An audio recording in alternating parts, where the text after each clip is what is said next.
अस्सलाम वालेकुम। क्या हाल है बच्चों? सेकेंड ईयर केमिस्ट्री वालों, ठीक ठाक हो? फुल कायम होना अपनी जगहों पे और तैयारी करते रहो बच्चों। साथ साथ आपको पता है कि अभी टाइम है, लेकिन टाइम होने का मतलब ये नहीं है कि आप सुस्त हो जाएं कि जी टाइम है। अभी टाइम होने का मतलब आप ये फ़ायदा उससे उठाएं कि आपको कोई जल्दी नहीं है और आप चीज़ों को आहिस्ता आहिस्ता थोड़ा थोड़ा करके लेकिन अच्छे तरीके से करके कर सकते हैं। देखें, हमारा मेन टारगेट ये है कि आपने सिर्फ एफएससी में नंबर नहीं लेने। आपने ये नहीं करना कि सिर्फ एफएससी में ठीक है 1000 नंबर आ गए हैं या 917 नंबर क्रॉस हो गए हैं तो आप कहें कि जी बस काफ़ी नहीं। आपका मेन टारगेट तो इंशाल्लाह ताला मेडिकल कॉलेजेस हैं, आपका मेन टारगेट तो इंशाल्लाह ताला आपकी जो इंजीनियरिंग यूनिवर्सिटीज़ हैं, ऐसे ही है ना। तो इसलिए आप चीज़ों को एंट्री टेस्ट के हवाले से भी लें और एंट्री टेस्ट आपका बनता इसी बुक में से ही है। एंट्री टेस्ट कोई अलग मखलूक नहीं है, कोई अलग से कोई चीज़ नहीं है जो आपसे पूछी जाएगी। उसमें सिर्फ क्या होता है कि बात करने का उसका अंदाज मुख्तलिफ होगा उसका। जैसे इसमें यूजुअली बोर्ड में तो आपको ये होता है ना एफएससी में कि जनाब एक क्वेश्चन जो है, जो स्टेटमेंट है वही आपको दी जाएगी, वही आपने उसके अंदर जो कंटेंट है वो लिख देना है और वो याद कर लेना है, ऐसे ही होता है ना। लेकिन एंट्री टेस्ट का थोड़ा सा अंदाज मुख्तलिफ हुआ करता है। वो चीज़ों को यानी कि लाइक कंसेप्चुअली डील करता है। तो जब आप कंसेप्चुअली चीज़ों को लेंगे, और मैं यही कह रहा था कि अब आपके पास चूँकि वक्त है तो इसलिए आप कोशिश करें अपनी टेक्स्ट बुक की एक एक लाइन पढ़ें, एक एक लाइन देखें, उसमें क्या बात है, उसमें कैसे हो सकता है, कैसे बात को पूछ सकता है, कैसे डिफरेंट हो सकता है। तो इंशाल्लाह ताला एंट्री टेस्ट की तैयारी भी आपके साथ होगी। अभी आपने ये नहीं करना कि एंट्री टेस्ट की तैयारी शुरू कर लें, ऐसा अभी नहीं करना, क्योंकि एंट्री टेस्ट का जो तरीक़ाकार है वो डिफरेंट है, एफएससी का डिफरेंट है। आप अभी फोकस करेंगे एफएससी पे ही, लेकिन साथ साथ चीज़ों को पढ़ें इस तरह से कि तैयारी उसकी भी थोड़ी बहुत हो जाए। लेकिन मेन फोकस क्या है अभी? एफएससी। उसमें आपने इंशाल्लाह ताला 1000 क्रॉस करने और बाकी इंशाल्लाह ताला फिर एंट्री टेस्ट में भी स्कोर करेंगे तो आपके लिए आसानी होगी। बाकी अल्लाह ताला आपकी मदद करें। अच्छा बेटा, लास्ट टाइम हमने बोरेक्स बी टेस्ट हो गया था और बड़े तफसील से हो गया था और इंशाल्लाह ताला इसमें इसका आपको ना फ़ायदा प्रैक्टिकल के हवाले से भी होगा। अब जितना मैंने बोरेक्स बी टेस्ट याद पड़ता है, मुझे लास्ट टाइम तफसील से करवाया था ना, तो अब इतना तफसील से मुझे प्रैक्टिकल्स में ना करवाना पड़े। बेसिक्स कैसे केमिस्ट्री है, उसकी वर्किंग कैसे है, क्यों है, उसमें छोटी छोटी बातें, ऑक्सीडाइजिंग फ्लेम वाली, रिड्यूसिंग फ्लेम वाली, ये सारी बातें मैंने आपको तफसीलन बता दी हुई। ठीक है बेटा, इसके बाद आप एक नज़र आ जाएं इसके ऊपर, यूजेस ऑफ बोरेक्स के ऊपर। शॉर्ट क्वेश्चन पूछ लिया करता है इस चैप्टर में से, मेनली और मोस्टली शॉर्ट क्वेश्चन ही बनाया करता है, तो इसलिए कम से कम 4 पॉइंट्स आपके जहन में होने चाहिए जो कि आपको पता हो कि वो क्या होता है। अगर शॉर्ट क्वेश्चन 2 नंबर का पूछता है वो कि जी यूजेस ऑफ बोरेक्स क्या है, तो आप 4 पॉइंट उसमें कम से कम लिखेंगे, यूजेस ऑफ बोरेक्स। अच्छा जी, देखें ज़रा सबसे पहले एक बात, हाँ जी बिल्कुल, मैंने ये जिक्र कई दफ़ा कर दिया हुआ है बोरेट ग्लासेस का। सबसे बड़ी बात कि इसके जो बोरेट ग्लासेस हैं और जिसको हम बोरोसिलिकेट्स भी कहते हैं, मैंने ये नाम लिया आपके सामने पहले भी, इसको बोरोसिलिकेट ग्लास भी कहते हैं।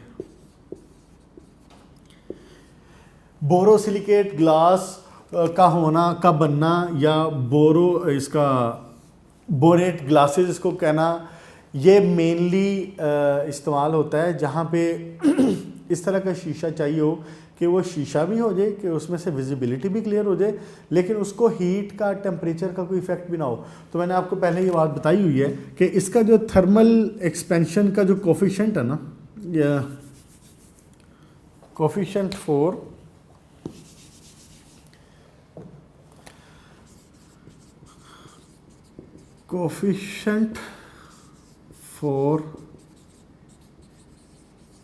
थर्मल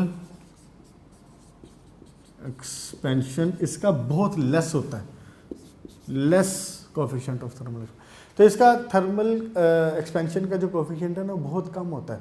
इसका मतलब क्या है? इसका मतलब ये है कि इसके ऊपर हीट का इमीडिएटली बहुत इफेक्ट नहीं होता।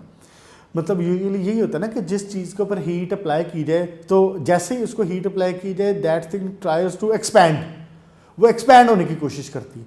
आप घर में नॉर्मल अगर आपके पास कोई ग्लास हो या आपके पास कोई जग हो और वो कोई अच्छी क्वालिटी का ना बना हो तो उसमें आप जैसे ही गर्म पानी डालेंगे ना तो इमीडिएटली आप गर्म पानी उसमें उंडेलेंगे तो इमीडिएटली वो ग्लास या जग वो टूट जाएगा, फ़ौरन से टूट जाएगा वो। तो जो ज़रा अच्छी क्वालिटी के बनाए गए होते हैं, जिनकी थिकनेस ज़रा ज़्यादा होती है या जिनकी क्वालिटी वाइज वो गुड होते हैं, तो वो इतनी जल्दी नहीं टूटते। वो इसीलिए कि जब आपने उसमें गर्म पानी डाला that glass try to expand, उसने तेज़ी से एक्सपैंड होने की कोशिश की, उसकी वजह से वो टूट गया। तो अगर यही एक्सपेंशन स्लो हो जाए या ना हो या कम हो बहुत, तो फिर वो चीज़ नहीं टूटेगी। तो इसका ये बोरेट ग्लासेस होते हैं, बोरोसिलिकेट ग्लास, इनका जो थर्मल एक्सपेंशन है कोफिशिएंट ये कम होता है बहुत, इनकी एक्सपेंशन ज़्यादा नहीं होती। तो इसलिए ये फिर ज़्यादा रिलायबल हैं और ज़्यादा रेजिस्टेंट हैं, जैसे उसने वर्ड आगे यूज़ किया हो ना, हीट रेजिस्टेंट है। अच्छा जी, सॉफ्टनिंग ऑफ वाटर में भी इस्तेमाल होते हैं। आप मुझे ये बता दें कि जी सॉफ्टनिंग ऑफ वाटर में इस्तेमाल कैसे हो सकता है, बताएं जी। अगर आप थोड़ा सा अपना हेड यूज़ करें तो आप बता सकते हैं कि ये सॉफ्टनिंग ऑफ वाटर में इस्तेमाल कैसे होता होगा और क्यों होता होगा। सॉफ्टनिंग ऑफ पुत्र याद है आपको, हार्ड वाटर में क्या होते हैं? हार्ड वाटर में कैल्शियम मैग्नीशियम के सल्फेट, कैल्शियम मैग्नीशियम के क्लोराइड, यही होते हैं। तो आपने ये बात पहले पढ़ी हुई है, आई थिंक शायद मैट्रिक में पढ़ी हुई है, कि हम उसको जब वो कैल्शियम और मैग्नीशियम है, सल्फेट है या क्लोराइड है, जो भी है, वो बेसिकली हार्ड क्यों हो रहा होता है? वो कैल्शियम मैग्नीशियम की वजह से हो रहा होता है। तो हम क्या करते हैं, उसको सोडियम जियोलाइट में से गुजारते हैं। जब सोडियम जियोलाइट में से गुजारा जाता है तो सोडियम अपने आप को इसके अंदर पुट कर देता है और सोडियम आ जाता है वाटर के अंदर और कैल्शियम और मैग्नीशियम जो है ये निकल जाते हैं बीच में से। ठीक हो गया? सोडियम का आ जाना डेट इज ओके। तो सॉफ्टनिंग ऑफ वाटर में भी इसी तरह इस्तेमाल होता है। जब आप इसमें डालते हैं तो ये जो हार्डनेस होती है उसकी कैल्शियम मैग्नीशियम के सल्फेट या क्लोराइड की वजह से, तो ये उसको रिमूव करता है। ये सोडियम का सल्फेट या सोडियम का क्लोराइड बना लेता है, सोडियम अपनी जगह पे आ जाता है, तो उसकी वजह से ये फिर वाटर को सॉफ्ट कर देता है, वाटर हार्ड नहीं रहता। अच्छा बेटा, उसके बाद एक थर्ड पॉइंट है बोरेक्स बी टेस्ट का, डिटेक्शन ऑफ मेटालिक कैटाइन। बिल्कुल सही है, मेटलर्जिकल ऑपरेशंस में इस्तेमाल होता है अक्सर। मेटलर्जिकल ऑपरेशन यानी कि जिसमें धातकारी की जा रही होती है, जिसमें मेटल्स को उनकी ओर से एक्सट्रैक्ट किया जा रहा होता है, ऐसे प्रोसेसेस को कहते हैं कि ये क्या है, मेटलर्जिकल ऑपरेशंस हैं। मेटलर्जी का यही मतलब होता है ना कि किसी ओर को उसकी धात से किसी मेटल को उसकी धात से उसकी ओर से हासिल करना, मेटलर्जिकल ऑपरेशंस इसमें इस्तेमाल होता है। बोरेक्स बी टेस्ट वाला भी लिख लीजिएगा। अच्छा जी, उसके बाद फिर कहता है कि जी एज अ फ्लक्स इस्तेमाल होता है वेल्डिंग और मेटलर्जी में। It employed in the making washing powder, washing powder इस्तेमाल बनाने के लिए इस्तेमाल होता है। बहरहाल काफ़ी सारे इसके यूजेस हैं, कम से कम 3-4 पॉइंट जहन में रख लें, बस काफ़ी हैं। बाकी आखिर में देख लें, कॉस्मेटिक में, सोप में, टेक्सटाइल में, पेंट्स में, मेडिसिन में, मैच इंडस्ट्री, अच्छा खासा इसका इस्तेमाल है इंडस्ट्री में। ठीक हो गया बेटा। अब आ जाएं आप बोरिक एसिड के टॉपिक के ऊपर। बोरिक एसिड, अच्छा इस टॉपिक में हमने जो मेन बात थी, जो शुरू के 3-4 कंपाउंड्स के नाम थे, मैंने आपको वो याद करवा दिए हुए हैं एम टॉप के नाम से। और उसमें क्या था कि ये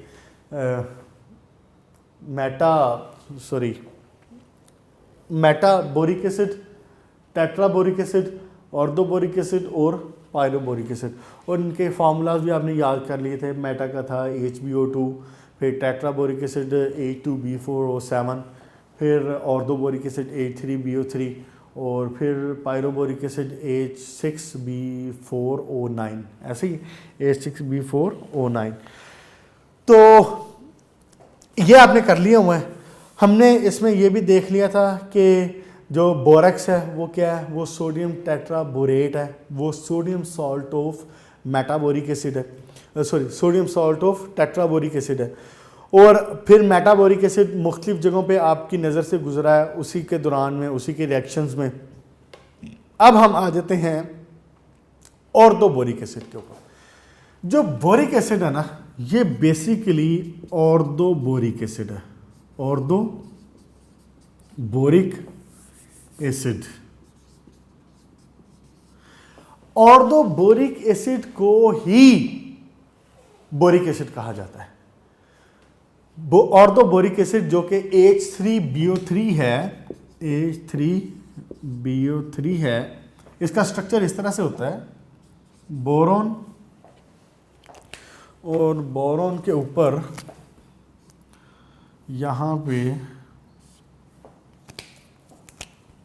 ऑक्सीजन ऑक्सीजन ऑक्सीजन और उसके साथ यहाँ पे हाइड्रोजन हाइड्रोजन हाइड्रोजन। ये है जनाब आपका ऑर्थोबोरिक एसिड H3BO3। देख लें, 3 हाइड्रोजन, 1 बोरॉन और 3 ऑक्सीजन, H3BO3। तो इसी में से जब ये हाइड्रोजन रिमूव हो जाए, इन हाइड्रोजन को अगर आप निकाल लें तो ये बोरेट बन जाता है, BO3। तो बेसिक इसका स्ट्रक्चर भी यही है, उसी तरह से कॉमन जनरल ये उसी तरह से चलता है। अच्छा, तो जनरली ऑर्थोबोरिक एसिड को बोरिक एसिड ही कहा जाता है। उसकी वजह मैंने आपको बताई थी शायद पहले कि इसकी जो स्टेबिलिटी है ना, ऑर्थोबोरिक एसिड की ही सबसे ज़्यादा है स्टेबिलिटी इसकी। सॉलिड फॉर्म में तो ये स्टेबल हैं, सॉलिड फॉर्म में बाकी भी स्टेबल है, लेकिन जैसे ही आप उनको वाटर में मिलाते हैं ना, जैसे उनको वाटर में डिज़ोल्व करते हैं तो वो कन्वर्ट हो जाते हैं किसमें, ऑर्थोबोरिक एसिड में। जैसे मिसाल के तौर पे H3BO3 को अगर मैं यहाँ पे लिखूँ तो मैं यहाँ पे ये काम कर सकता हूँ कि HbO2 हो, वाटर में मिलाऊँ, यही बना देता है। अगर यहाँ पे हो जनाब अली H2B4O7 वाटर में मिलाऊँ तो वो भी यही बना देता है। और अगर हो आखिरी वाला H6B4O9 तो इसको वाटर में मिलाऊं तो ये भी यही बना देता है। तीनों की जब उनका सोल्यूशन बनाया जाए तो वो तीनों किस में कन्वर्ट होते हैं, वो बोरिक एसिड में ही कन्वर्ट हो जाते हैं तीनों। इसीलिए हम कहते हैं कि बोरिक एसिड ये वाला ज़्यादा इंपॉर्टेंट है सबसे। तो आपको पढ़ाया भी सिर्फ यही जाएगा। बाकी आपको पहले टेट्राबोरेट का एक कंपाउंड पढ़ा दिया है बोरेक्स, और इसमें बोरिक एसिड पढ़ाया जाएगा। ठीक हो गया। अच्छा, इसको एक नज़र देखें ज़रा, ये भी इसका शॉर्ट क्वेश्चन बनता है जो कि इसने लिखा हुआ ऑर्थोबोरिक एसिड, और पेज नंबर 41 पे हूँ मैं। और बोरिक एसिड की जो इक्वेशंस लिखी हुई हैं वो यही इक्वेशन जो मैंने लिखनी है आपके सामने इस तरीके से। इसमें हेडिंग जो इसके नीचे है ऑर्थोबोरिक एसिड और बोरिक एसिड वाली, इसमें देखें ज़रा, कहता है कि जी वाइट क्रिस्टलाइन केमिकल सब्सटेंस है और इसकी जो शेप है वो ट्राइक्लिनिक होती है। फर्स्ट ईयर करके आए हो ना बच्चों, पेपर तो आपके नहीं हुए फर्स्ट ईयर के, मौजें लग गई हैं आपकी, लेकिन मुझे ये बताया ना ज़रा कि फर्स्ट ईयर की जो चैप्टर 4 था, और चैप्टर 4 में जो सॉलिड का पोर्शन था, सॉलिड के पोर्शन के शुरू में आपने जनाब अली वो पढ़ा था क्रिस्टल्स का सिस्टम ऑफ क्लासिफिकेशन, उसमें आपने पढ़ा था ये वर्ड ट्राइक्लिनिक। बताएं ज़रा ट्राइक्लिनिक क्या होते हैं। जो बच्चे ख़ासतौर पे जिन्होंने मेरे से पढ़ा हुआ है, मैंने तो उनको एक तरीके से याद करवाया था और मुझे उम्मीद है कि वो भूला नहीं होगा। वो एक फार्मूला जो था वो जहन में लाएं ज़रा, क्या था, आता याद? CTOMHRT, ऐसे ही था कुछ। बहरहाल इसमें जो एक ट्राइक्लिनिक का जो शेप आ रही थी वो क्या थी, लास्ट वाला था, लास्ट वाला था। ट्राइक्लिनिक की शेप ये थी,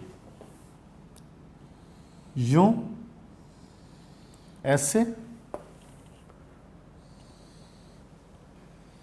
ऐसे,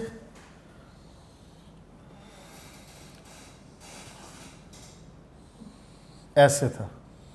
ट्राइक्लिनिक आखिरी वाला था।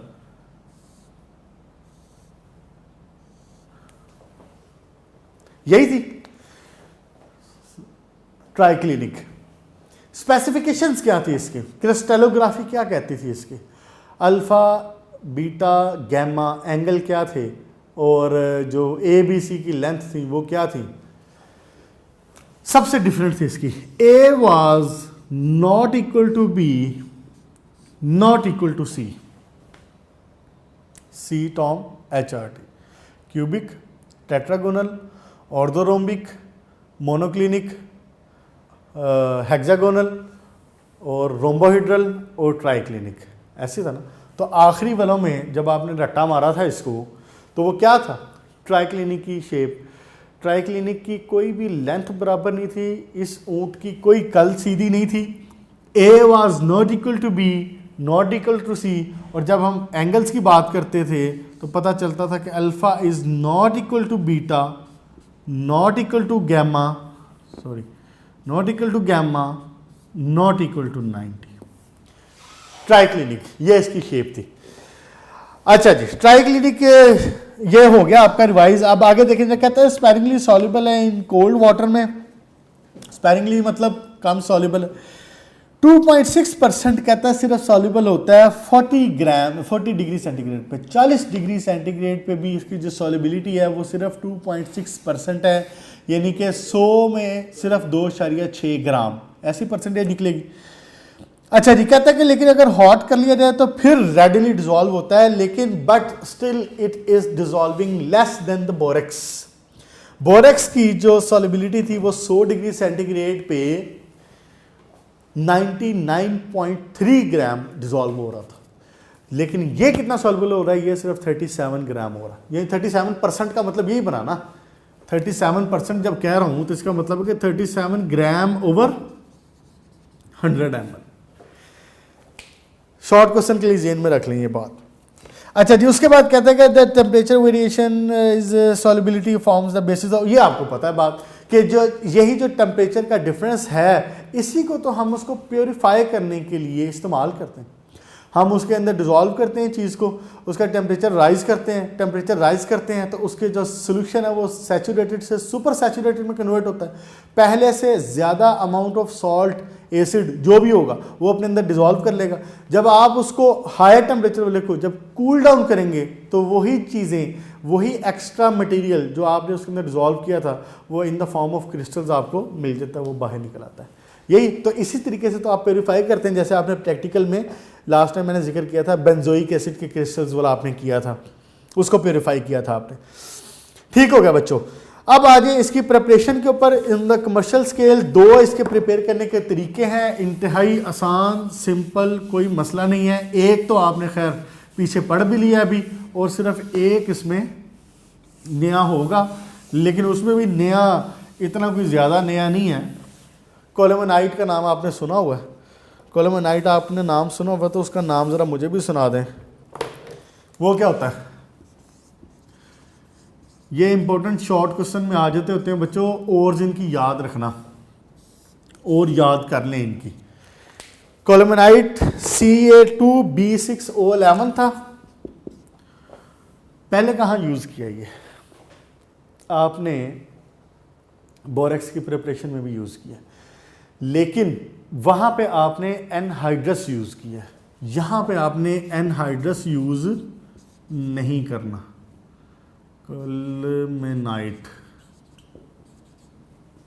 कोलेमेनाइट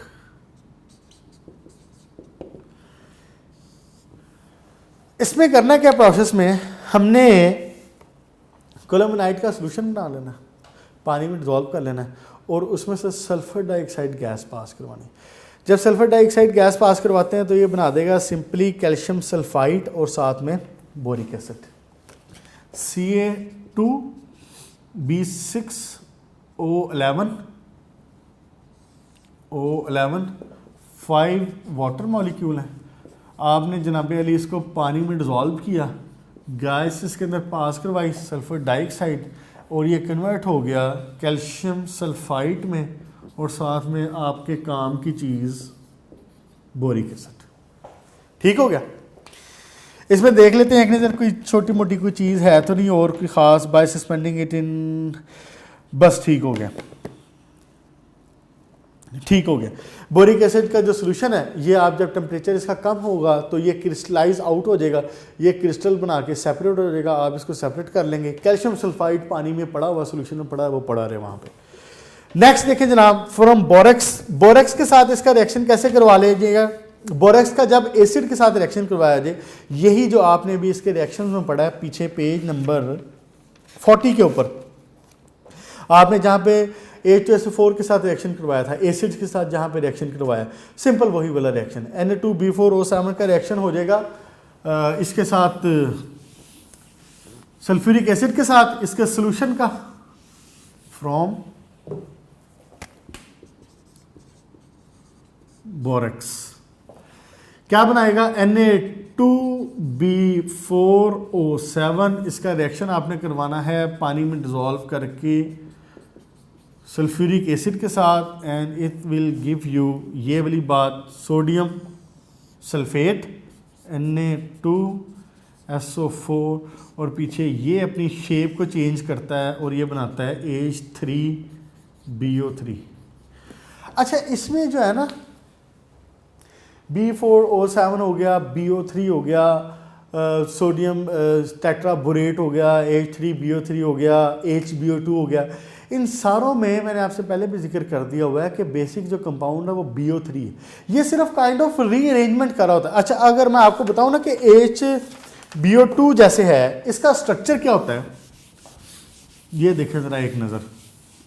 यहाँ पे प्रिपरेशन हमारी मुकम्मल होगी, प्रिपरेशन मुकम्मल हो गई है। एक ये छोटी सी बात याद आई है, इसको देखें ज़रा, ये इंटरेस्टिंग बात है। बोरॉन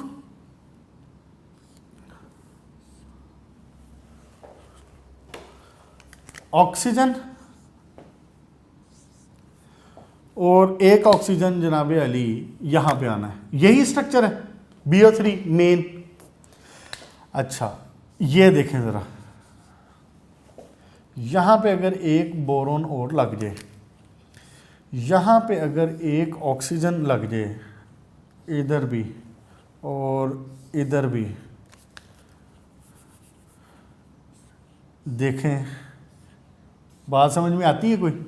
यहाँ पे मैं लगा दूँ एक हाइड्रोजन, यहाँ पे लगा दूँ एक हाइड्रोजन, यहाँ पे लगा दूँ एक हाइड्रोजन, ये क्या बना है, नंबर ऑफ हाइड्रोजन देखें जरा कितने, 3, H3, 1 2 3। नंबर ऑफ बोरॉन कितने, 3, B3। ऑक्सीजन कितने, 1 2 3 4 5 6, ऑक्सीजन 6।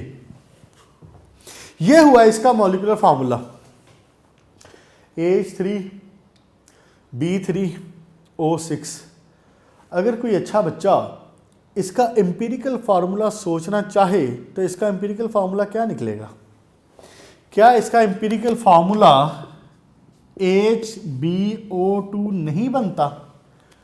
तो जब इसका एम्पिरिकल फार्मूला HbO2 है तो आप HbO2 क्या पढ़ रहे हैं, मेटाबोरिक एसिड। मेटाबोरिक एसिड बेसिकली इसका एम्पिरिकल फार्मूला। गौर करने वाली बात यह है कि इसका भी जो बेसिक स्ट्रक्चर है, इसका भी जो बेसिक कंपोनेंट है, जो इसका बिल्डिंग ब्लॉक है, वो BO3 ही चल रहा है। Borate, BO3, BO3, BO3, BO3। आपस में उसकी अरेंजमेंट ऐसी है कि उसने एक मॉलिक्यूल बनाया। जब इसका ये मॉलिक्यूलर फार्मूला, हमने उसका जो एम्पिरिकल फार्मूला निकालते हैं तो ये HbO2 है। ठीक हो गया। तो ये बेसिकली आपस में जब कन्वर्ट हो रहे होते हैं, बोरिक एसिड हो गया, मेटाबोरिक एसिड हो गया, बोरेक्स हो गया, तो आपने देख ली इनकी सारी कन्वर्जन आपस में कैसे हो रही है, सिर्फ काइंड ऑफ रीअरेंजमेंट हो रही है बस, बाकी सारा कुछ वही है मामला। अच्छा जी बेटा, अब आए ज़रा पेज नंबर 42 के ऊपर और इसकी प्रॉपर्टीज़ देखें ज़रा। प्रॉपर्टीज़ में वही बात है पहले वाली कि एक जनरल सी बात पहले कर लेंगे उसकी फिजिकल प्रॉपर्टीज़ की, और फिर उसके बाद आ जाएंगे हम इसकी केमिकल प्रॉपर्टीज़ के ऊपर। फिजिकल प्रॉपर्टीज़ में देखें ज़रा कहते हैं कि बोरिक एसिड एक वाइट लस्ट्रस क्रिस्टलाइन सॉलिड है। लस्ट्रस का क्या मतलब होता है? चमकदार। हैविंग अ सॉफ्ट सोपी टच, इसको जो टच करना होता है ना, इट्स लाइक सोप। जैसे आपने देखा होगा, जैसे एक आप घरों में यूज़ करते हैं टेल्कम पाउडर, जो पाउडर आप यूज़ करते हैं, तो उसको भी जब आप टच करते हैं तो वो एक सोपी टच दे रहा होता है आपको। होता है वैसे वो दूसरा है, वो मैग्नीशियम की ओर है, और आप उसमें आगे उसको कार्बन वाले पोर्शन में भी पढ़ेंगे जाके, याद कर लें और शाबाश। वेरी स्लाइटली सॉल्युबल है जनाबे अली वाटर में, और फेयरली सॉल्युबल है हॉट में। उसके बाद वोलेटाइल इन स्टीम है, स्टीम में वोलेटाइल हो जाता है, ज़्यादा टेम्परेचर उसका 100 डिग्री सेंटीग्रेड से अबव है तो वोलेटाइल हो जाता है, साथ में जितना हो सके इवेपोरेशन हो जाती है उसकी। अच्छा जी, अब आ जाए इसके केमिकल रिएक्शन के ऊपर, इसकी केमिकल प्रॉपर्टीज के ऊपर आ रहे हैं। केमिकल प्रॉपर्टीज में इसके हमने रिएक्शन देखने हैं, 2-3 रिएक्शन है, सिंपल से ही है वैसे। एक हम देखेंगे इथाइल अल्कोहल के साथ, उसके बाद हम देखेंगे इसको हीट करें तो क्या होता है, और उसके बाद देखेंगे इसकी आयनाइजेशन, और फिर इसकी कुछ पीएच वगैरह की बात हो जाएगी। सबसे पहले देख लें इथाइल अल्कोहल के साथ क्या करता है।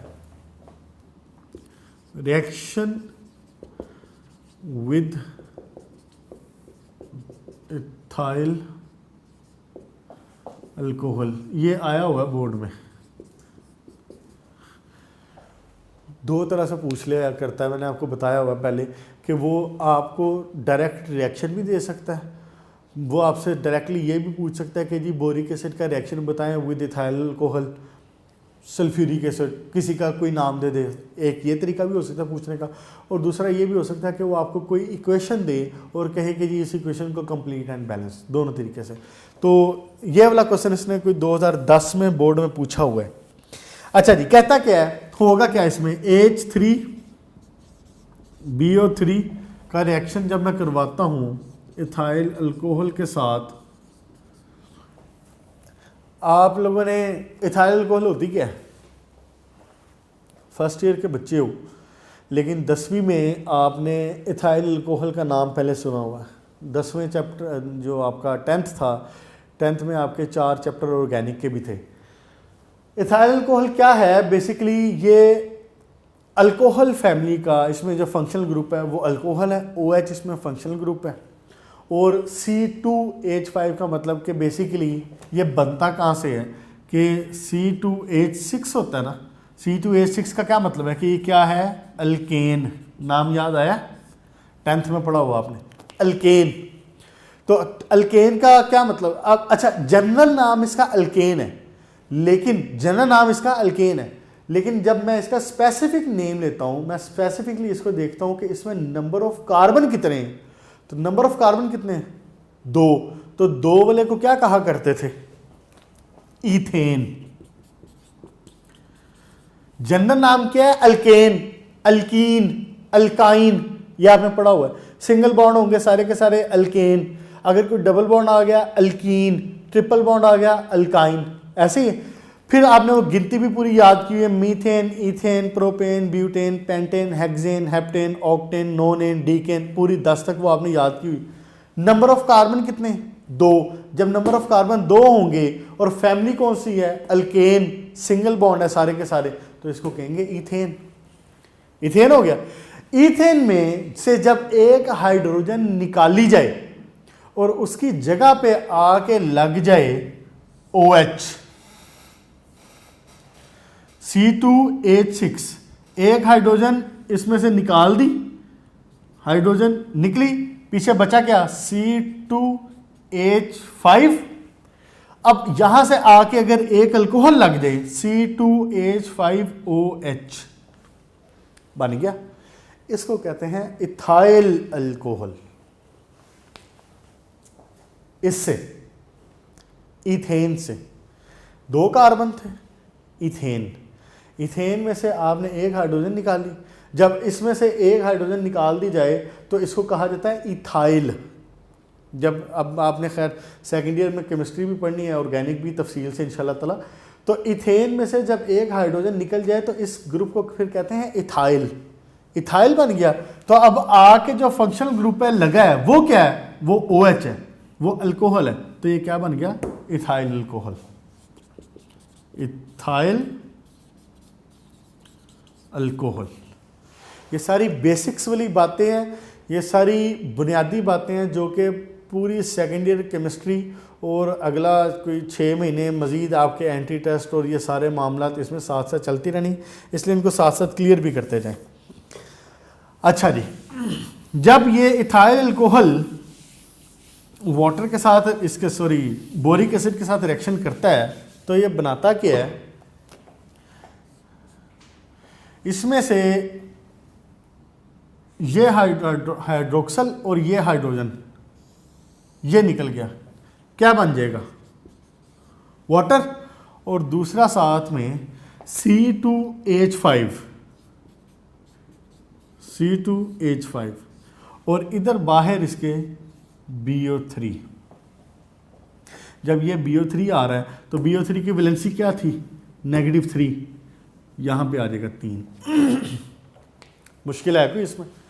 C2H5OH हाइड्रोक्सल का आपको पता है कि वैलेंसी क्या हुआ करती है, -1, तो C2H5OH, OH इसमें से निकल गया, एक हाइड्रोजन यहाँ से निकल गया, ये इन्होंने जाके बना दिया अपना वाटर बना दिया, तो C2H5 पीछे यहाँ बचा, BO3 इसके साथ आके अटैच हुआ तो BO3 की वैलेंसी होती है 3, वो आ गया इसके नीचे, ये बन गया C2H5 होल थ्राइस BO3। और इसको बैलेंस करने के लिए मैं यहाँ पे 3 वाटर मॉलिक्यूल लगा देता हूँ साथ, ये इसको बैलेंस करने के लिए 3 और 1 4 और 5, कितने हो गए, 5 और 1 6 और 3 9, तो इधर कितने हैं, इधर भी उतने बन जाएंगे।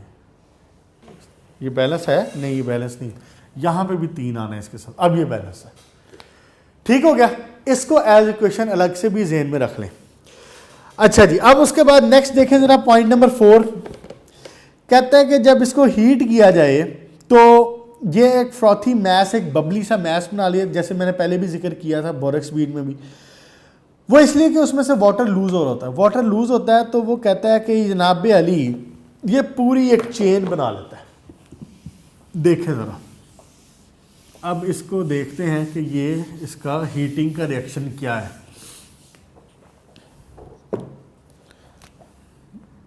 इफेक्ट ऑफ हीटिंग, देखें जरा, H3BO3, इसको जब आप करते हैं हीट, इसको 100 डिग्री सेंटीग्रेड तक जब किया जाए हीट 100 तक, तो ये बनाता है HBO2। अब जिन बच्चों ने स्ट्रक्चर देखे हैं और स्ट्रक्चर्स को याद किया है, जहन में रखें कम से कम, ठीक है, इसमें पेपर में तो नहीं पूछेगा, लेकिन अगर स्ट्रक्चर आपके जहन में हो तो आप उसे कन्वर्ट कर सकते हैं कि H3BO3 HBO2 कैसे बना रहा है। अच्छा, 100 डिग्री सेंटीग्रेड पे आपने इसको हीट किया, वाटर इसमें से निकला, ये बना देता है मेटाबोरिक एसिड।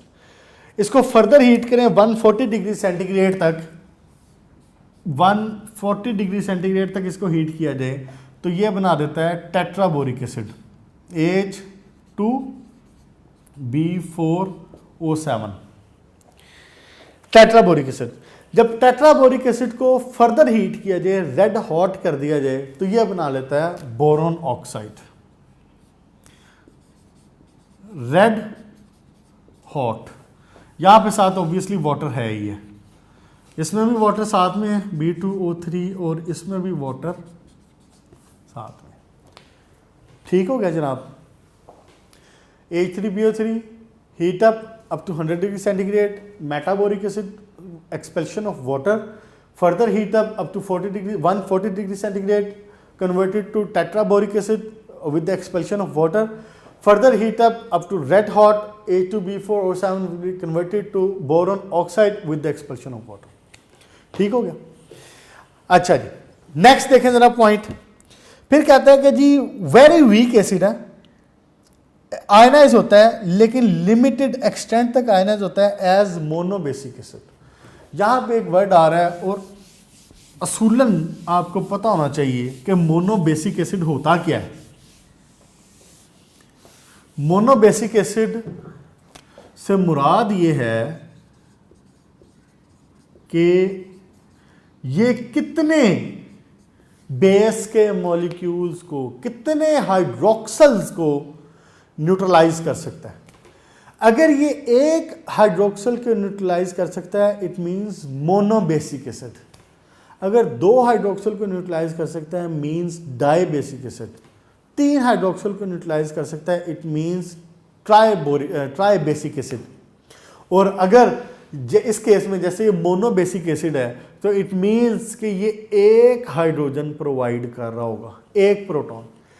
इसकी आयनाइजेशन बहुत कम होती है। बोरिक एसिड की H3BO3 की आयनाइजेशन बहुत कम होती है। इसको जब पानी में डिसॉल्व किया जाए H3BO3,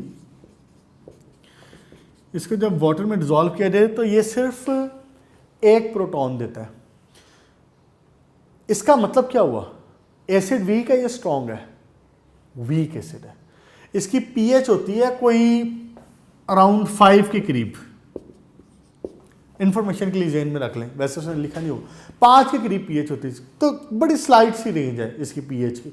तो वीक एसिड है, वीक एसिड है। और वीक एसिड बेसिकली क्यों है? और मुझे याद पड़ता है मैंने एक दफ़ा पहले जिक्र किया हुआ है कि वीक एसिड है और इसकी जो Ka वैल्यू है, कांस्टेंट फॉर एसिड आयनाइजेशन जो था, वो इसकी 5.9 इंटू 10⁻⁻⁹ के करीब है। इतनी कम है इसकी Ka वैल्यू।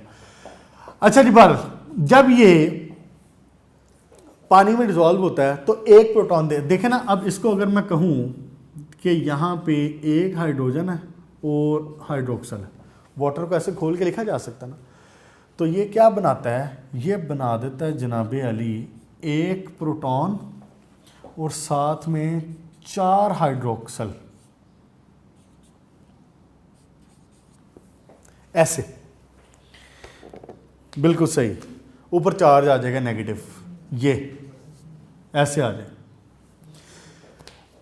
इसको जरा ओपन करें ना तो क्या बनेगी बात, देखें जरा। मैंने आपको बताया हुआ है कि H3BO3 का स्ट्रक्चर क्या होता है। H3BO3 का स्ट्रक्चर क्या है? बोरॉन, हाइड्रोक्सल, हाइड्रोक्सल, हाइड्रोक्सल, ऐसे ही 3 हाइड्रोक्सल तो H3BO3 में पहले से मौजूद है। होता क्या है कि जब इसको वाटर में डिसॉल्व किया जाता है तो एक हाइड्रोक्सल मजीद आ जाता है साथ में, यहां पे हाइड्रोक्सल और एक ये हाइड्रोक्सल। ये वाला वाटर हाइड्रोक्सल कौन सा है? ये वाला हाइड्रोक्सल ये है, पानी वाला। जो एक हाइड्रोजन यहां से प्रोटॉन अलग हुआ, वो प्रोटॉन अलग से हाइड्रोजन छो गया। ये हाइड्रोक्सल आके इसके साथ अटैच हुआ है। जब ये आके इसके साथ अटैच हुआ तो आप मुझे खुद बता दें कि एक हाइड्रोक्सल जब आया तो हाइड्रोक्सल के ऊपर चार्ज क्या होता है? हाइड्रोक्सल के ऊपर चार्ज क्या होता है? नेगेटिव।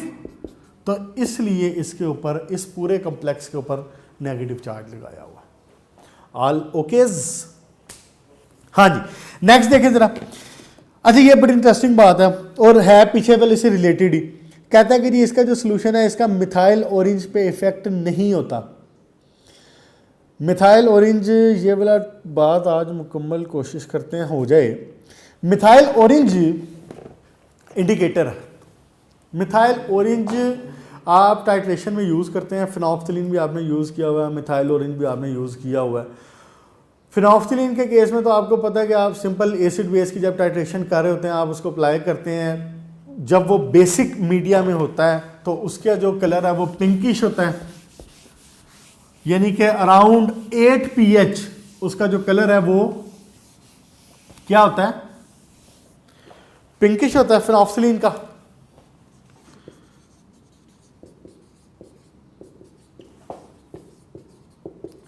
जब इसकी pH होती है